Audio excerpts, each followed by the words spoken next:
Chers spéculateurs, bonjour et bienvenue dans cette vidéo hebdomadaire du samedi. On va parler avec beaucoup de recul. On va prendre de la hauteur sur les crypto-monnaies, notamment sur le Bitcoin. On va carrément partir sur une unité de temps trimestrielle pour comprendre un petit peu ce qu'il est en train de se passer, le cycle, le nouveau cycle qui est en train de se mettre en place. Comment est-ce qu'on peut le visualiser en trimestriel? On va faire exactement la même chose sur les indices boursiers pour que vous compreniez à quel point il est important de prendre de la hauteur vis-à-vis des graphes et de ne pas rester coincé sur des petites unités de temps, sur des petites visions à court terme avec beaucoup de bruit, des trucs qui partent dans tous les sens et qui nous embrouillent au final l'esprit, alors que l'essence même d'un bon trade, d'un bon investissement, c'est de capturer la viande d'une grande tendance de fond sans se faire avoir par le bruit à court terme. Je vais vous faire aussi un cas pratique d'un hyperclimax run qui est en train d'avoir lieu actuellement sur une action de type du genre d'action que l'on souhaite trader ou du genre d'opportunité que l'on souhaite trouver sur le marché des cryptos quand on rentre dans un nouveau bull market, dans un nouveau marché haussier. Et enfin, cette semaine, il n'y aura pas de trader mindset, tout simplement parce que je suis un petit peu à court de temps. Je l'ai écrit, mais j'ai pas eu le temps de le tourner hier et là, je dois bouger très rapidement. Donc, mes excuses. Mais bon, il aura lieu la semaine prochaine. Du coup, allez, on est parti pour la vidéo de cette semaine. Allez, on va partir sur l'analyse trimestrielle, et oui, trimestrielle du Bitcoin pour qu'on prenne un petit peu de hauteur. Donc vous le voyez, 2012 ici, on a eu un creux, donc plusieurs trimestres de consolidation. Ensuite, en 2014-2015, pareil, on a digéré toute cette hausse explosive, hein. Je vous rappelle que la hausse, elle a enregistré pratiquement, voilà, c'est du grand n'importe quoi. C'est du 25 000%. Là, actuellement, le dernier cycle de hausse, il nous a fait du 7 000, 7 8 000%. Et là, actuellement, on est en train de tout simplement digérer donc cette puissante hausse qui se passe actuellement, comme je vous le dis, hein. Je vous le répète depuis que je me suis mis à suivre le Bitcoin pour vous sur la chaîne, c'est que ça évolue de bulle en bulle, tout simplement parce que quand un actif a pris 5 000, 15 000, 10 000, je sais pas moi, 20 000, 27 000% et reprend une chute qui est de l'ordre de moins 84%, on peut davantage parler d'une bulle qui implose et qui reforme une nouvelle bulle, même si ça ne remet pas en question et en cause la tendance de fond long terme qui, vous le voyez, une tendance qui est très propre, très saine, qui évolue par escalier. Donc là, tout simplement, on est en train de construire la marche d'escalier. Donc cette construction peut prendre encore plusieurs trimestres, on ne le sait pas. En tout cas, nous, ce qu'on est en train de guetter, c'est le bas de cette marche et la zone de reprise en allant chercher sur des unités de temps beaucoup plus courtes. Donc c'est pour ça qu'en hebdomadaire, je vous ai mis ce niveau-là, ce niveau de résistance qu'il faut absolument passer pour que l'on marque le bas de cette grande marche d'escalier qui est tout simplement potentiellement le retournement, voilà, la stabilisation, le retournement de la reprise vers une nouvelle bulle sur le Bitcoin et de manière générale sur les crypto-monnaies, donc nouveau cycle. Donc là, sur le Bitcoin, on est en train de le passer, hein, on l'a passé en hebdomadaire. Est-ce qu'il fallait prendre position? Est-ce qu'il faut prendre position maintenant? Moi, je ne prendrai jamais position quand on a une structure comme ça qui n'est pas propre, qui n'est pas stabilisée. Là, vous le voyez, tout simplement, on a recassé à la hausse cette semaine. Ici, hop, mais on n'a pas eu de structure qui est propre. La spéculation que je pratique, moi, c'est toujours des structures qui sont bien stabilisées, bien propres, puisque c'est de ce genre de structures qu'émanent les plus belles et les plus fortes tendances et celles qui ont un potentiel de se tenir sur le long terme. Là, cette structure, elle est pleine de volatilité, elle est pleine de force à court terme, mais à mon sens, par expérience, il y a beaucoup plus de chances pour que ça monte effectivement peut-être assez haut rapidement, mais que ça se redégonfle et que ensuite, quand ça se redégonfle, là, on est une nouvelle structure qui se mettent en forme, en place et qui, elles, soient saines, qui soient longues, qui stabilisent la volatilité. Je sais que si vous n'êtes pas des spéculateurs, que vous n'avez pas l'habitude de ce genre de concept, vous devez vous dire mais c'est du grand n'importe quoi, mais si vous vous mettez un jour à spéculer, à tout simplement identifier les meilleures structures de prix, celles où la psychologie elle est propre, elle est bien alignée et quand un mouvement part, il y a de fortes probabilités pour que vous ayez un trade qui soit très rapidement neutralisé et qu'ensuite il y a un accident positif de richesse qui se développe sur le court, le moyen et même le long terme. C'est ce genre de contexte que l'on veut trader. Et là, clairement, le Bitcoin avec ce breakout là cette semaine, il n'est pas dans ce genre de contexte. Donc oui, ça peut être le top départ d'une nouvelle tendance à court terme. pour moi, à court terme, c'est voilà, on peut monter assez haut. Mais est-ce qu'on est dans un retournement de marché avéré? Il faut vraiment que l'on parte sur des choses qui soient saines. Et à mon sens, c'est pas suffisamment propre et sain. Cependant, voilà, en trimestriel, hein, on reste toujours dans cette séquence de marche d'escalier et là on est en train de créer tout simplement eh bien une nouvelle marche et quand elle sera bien stabilisée, bien propre, eh bien ça va recommencer à monter et quand ça recommencera à monter, on aura des zones de prise de position. Vous voyez là on en a eu une ici, une ici, une ici avant que ça s'enflamme en mode phase irrationnelle. Là, c'est pareil, hein, on en a eu une ici avant que ça parte en mode phase d'irrationalité totale sur le Bitcoin. Donc là, c'est pareil, quand ça va reprendre, il y aura forcément un moment ou un autre, on le verra en journalier, en hebdomadaire, une phase de stabilisation qui sera propre, qui sera saine et qui nous permettra de prendre position pour surfer eh bien, à partir du début du nouveau cycle, la vague de hausse. L'idée en bourse, c'est pas d'acheter les plus bas, hein, c'est pas d'essayer d'acheter le plus bas et de revendre le plus haut, personne ne sait faire. Ce qui nous intéresse, nous, c'est simplement de trouver un endroit où quand on va acheter, on a de fortes probabilités de se retrouver dans le début du nouveau cycle et de surfer ce nouveau cycle pour prendre la viande. On ne veut pas acheter le plus bas, on ne veut pas prendre le plus haut, on veut simplement prendre la viande en plein milieu et répéter cette façon de faire sur de nombreux actifs financiers. Quoi dire d'autre? On va passer du coup, allez, on va aller faire un petit tour rapidement sur l'IOS. L'IOS, vous le voyez, on est toujours en échec sur cette résistance. Donc le Bitcoin, lui, il l'a passé en hebdo, mais c'est une pattern qui n'est pas, à mon sens, qui n'est pas propre.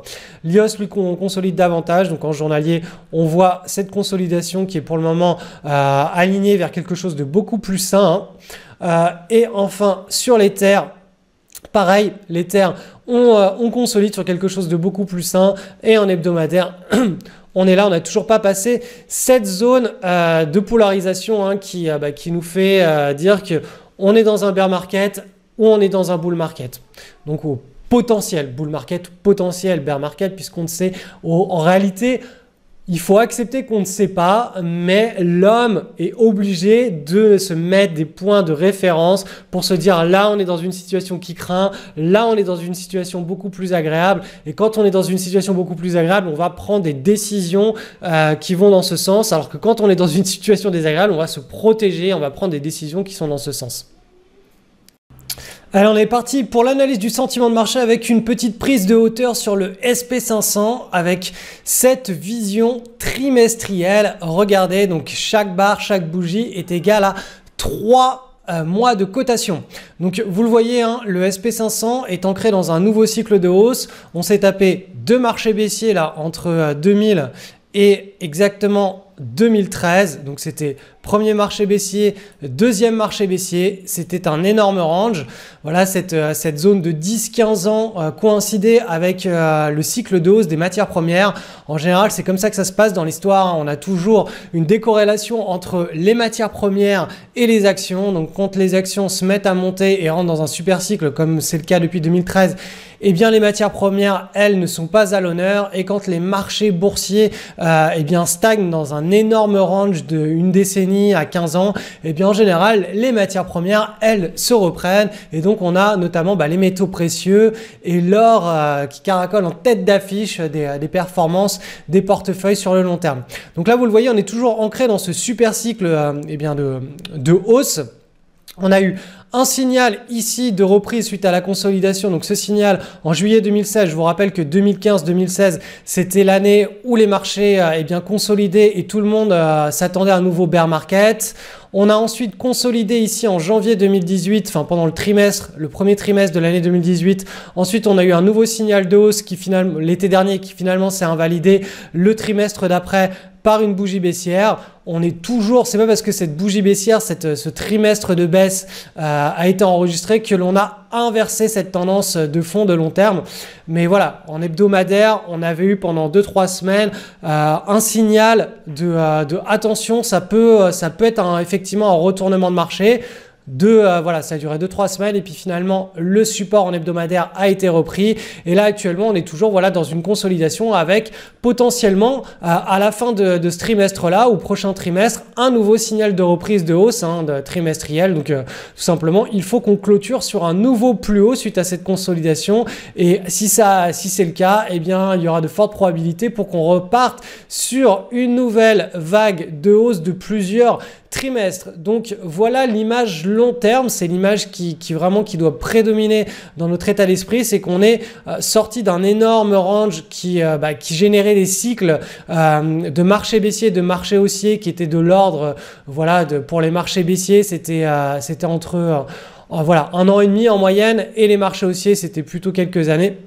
Et là, on est entré davantage dans un super cycle de hausse avec, ce ne sont pas des marchés baissiers, mais des consolidations, des grosses consolidations qui sont assez volatiles, suivies de grosses vagues impulsives de hausse. Donc, on va passer en hebdomadaire pour faire notre petite analyse comme d'habitude du SP500. Donc, le SP500, on le voit, cet énorme range.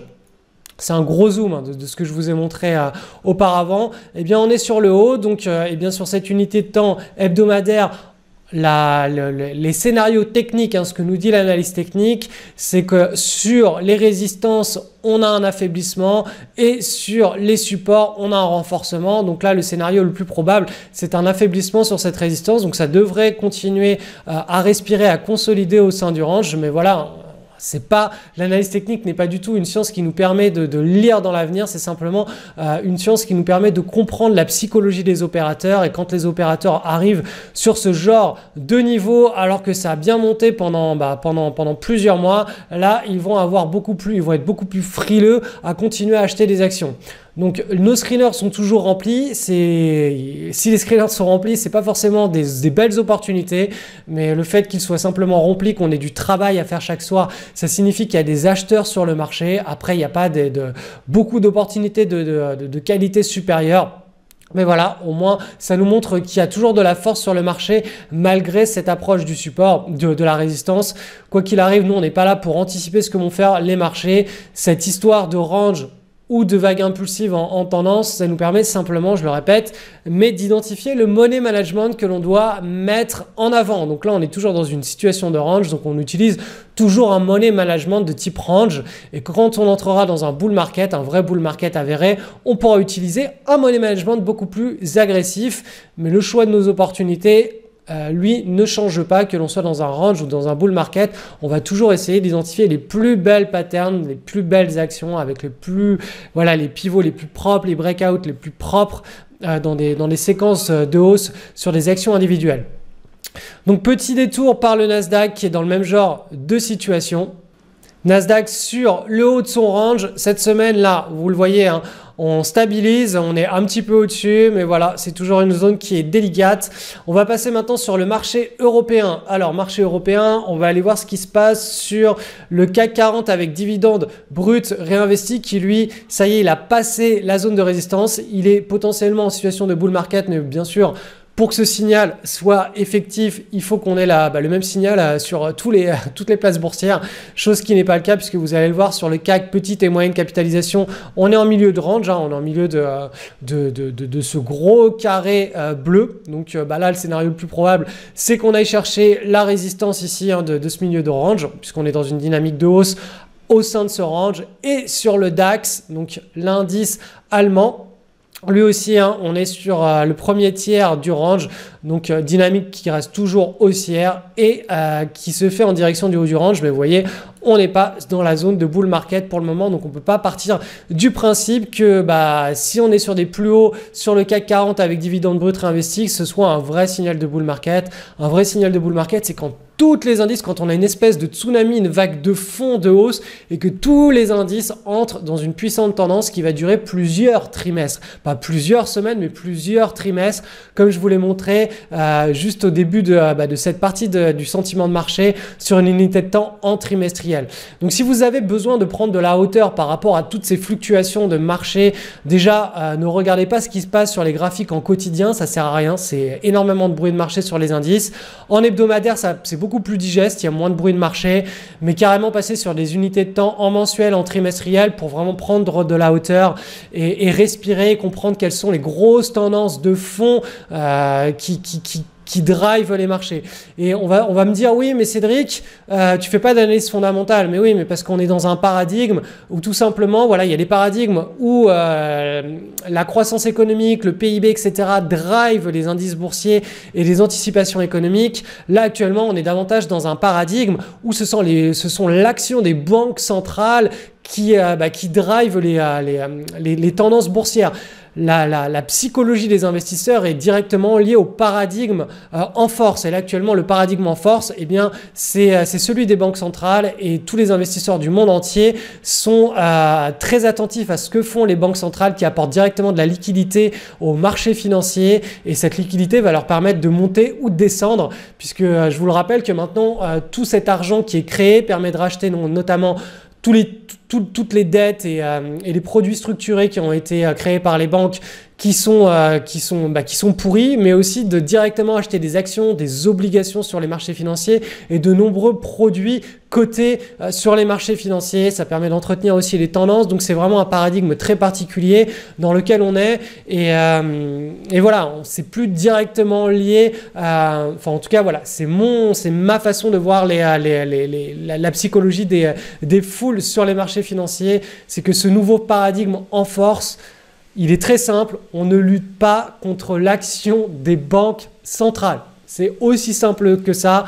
C'est actuellement eux les dieux sur les marchés financiers. Donc quand ils disent on va injecter de la liquidité, ça va monter, écoutez, on ne va pas essayer de lutter contre un bulldozer. On va simplement accompagner le mouvement. On est des petits poissons qui suivent le mouvement des grosses baleines. Allez, pour faire suite à la vidéo sur les cryptos, pour vraiment que vous compreniez un petit peu l'essence de ce qu'est la spéculation et comprendre qu'on est très très loin de savoir. L'idée, c'est juste de s'exposer à des situations qui sont potentiellement explosives, mais c'est pas parce qu'on s'expose sur chaque trade que ces trades vont devenir explosifs et vont effectivement nous délivrer une performance incroyable. L'idée, c'est de multiplier ces trades. Il y en a une majorité qui vont aller nulle part. Donc notre job en tant que spéculateur, que trader, ça va être de maintenir ces petites pertes et ces petits gains plus ou moins à l'équilibre. Et la minorité de ces trades vont déclencher des mouvements hors du commun. Mais en aucun cas, on est capable de rentrer que sur des trades qui vont nous déclencher des choses hors du commun. On ne sait jamais à l'avance. On sait simplement que certaines situations ont beaucoup plus de potentiel que d'autres. Donc quand je vous expliquais tout à l'heure sur le Bitcoin qu'on était en train de former la marche d'escalier potentiellement d'un nouveau cycle de hausse, vous regardez cette action. Donc cette action, c'est TAIT. On a cette large base qui a mis plusieurs années, donc vous voyez ça comme une grosse marche d'escalier. On a cassé cette grosse marche d'escalier en 2017 et enfin cette année, on a construit la première base qui est à peu près propre. Vous voyez, on a une tasse avec une anse et l'anse sur la fin, elle est contre le pivot et elle est très serrée. Donc ça signifie que vraiment, on a une potentialité de mouvement à court terme qui peut décaler très vite. Donc ça veut dire très rapidement un trade gratuit, neutre, sur lequel on n'a plus de risque de perte. Et le contexte global de cette action fait que derrière, on a aussi potentiellement un accident positif de richesse. Est-ce que quand on prend la position ici, ça veut dire que ce scénario va se déclencher? Non, on a une chance sur 2, une chance sur 3, ou même une chance sur 4, qu'on ait vraiment un décalage à la moyenne derrière. Et la plupart du temps, c'est simplement une petite perte ou un petit gain ou un trade neutre qui va se concrétiser sur notre compte de bourse. Mais dans la minorité des cas où ça se termine en accident positif de richesse, et bien voilà ce qui se passe. On a ce genre de situation comme c'est le cas actuellement. On appelle ça un hyper climax run. Et voilà, c'est un mouvement qui en quelques semaines prend 250%. Ça arrive pas tout le temps, ça arrive pas tous les jours. Faut pas s'attendre quand on fait de la spéculation à ce que ça arrive sur chacun de nos trades. Mais l'essence de cette activité, de ce métier en soi, hein, c'est de prendre des trades qui sont dans ce genre de situation et qui vont nous exposer à ces accidents positifs de richesse. Et voilà, si vous prenez 20, 30, 40, 50, 100 trades dans l'année qui sont bien choisis et qui sont dans ce genre de contexte, eh bien vous allez en avoir une minorité qui vont exploser et qui vont constituer toute la performance annuelle de votre portefeuille. Alors si vous souhaitez un petit peu professionnaliser votre approche de la spéculation des marchés, que ce soit sur les cryptos, sur les actions, sur les indices boursiers, sur peu importe en réalité l'actif, à partir du moment où il y a une opportunité qui se présente, je vous invite à cliquer sur le lien qui se situe juste en description de cette vidéo. Vous allez tomber sur cette page sur laquelle je vous explique quelles sont les 3 étapes à maîtriser pour tout simplement spéculer dans des conditions qui sont les plus optimales. Donc la première étape, c'est de maîtriser les outils, la stratégie et notamment ce que j'appelle moi le trading de news. C'est vraiment une approche qui c'est le socle de tout spéculateur, c'est de là que tout part. Et ensuite après on peut partir sur la deuxième étape qui va nous permettre d'élargir notre champ d'intervention pour saisir davantage d'opportunités, c'est-à-dire du multi-marché. Là on va aller identifier des patterns, donc des contextes de marché que l'on appelle des leaders ou des requêtes de marché. Là on va essayer vraiment de se concentrer sur la qualité des patterns et de nos entrées en position, tout comme on l'a vu hein, sur le Bitcoin. Ce n'est pas à mon sens une bonne pattern, un bon contexte pour pouvoir initier un trade à l'entrée. Si vous ne comprenez pas pourquoi, eh bien cette étape 2, c'est là où elle va faire vraiment sens pour vous. Et enfin, la troisième étape, c'est celle qui va vous permettre d'améliorer vos compétences pour amener votre trading au niveau supérieur, c'est-à-dire vraiment au niveau où on maîtrise chacun de tous les éléments de son plan de trade, que ce soit les coupes de position, c'est-à-dire rendre un trade qui était censé être perdant, le transformer en un trade neutre, transformer aussi un trade en trade gratuit, c'est-à-dire sans risque ni perte. On va travailler aussi les différents contextes pour les sorties de position pour savoir comment est-ce que l'on sort au meilleur moment, quel que soit le comportement des foules sur une action. Vous savez qu'une action ou une crypto ou un actif financier, après la prise de position, ça peut monter en ligne droite très très fort, ça peut monter fort en escalier ou ça peut partir de manière très très très mou latéralement ou vers le bas. Et bien avec cette stratégie et ce cours sur les sorties de position, on va justement apprendre à optimiser nos sorties de position quel que soit le comportement des prix. Et enfin les rushs boursiers qui est une espèce de fractale sur 3 unités de temps qui nous permet d'identifier les contextes les plus explosifs. Donc cette fractale, elle est transposable sur de l'intraday pour ceux qui veulent faire de l'intraday, même si c'est pas quelque chose que je recommande, ça peut être transposable sur de l'intraday, sur du swing daily, sur du swing hebdo, sur du swing mensuel. Voilà, c'est vraiment la fractale qui nous permet de trouver en fait quand un contexte où on a 3 types d'investisseurs sur 3 unités de temps différents, donc court terme, moyen terme, long terme, qui entrent au même moment et ça déclenche une vague qui est assez dense et explosive. Donc voilà, sur cette page, vous allez trouver pas mal d'informations. Vous allez aussi trouver des témoignages, des articles, etc. Donc c'est toujours riche d'enseignements. On se retrouve juste derrière pour la suite. Et si vous avez des questions, n'hésitez pas à m'envoyer un email tout simplement.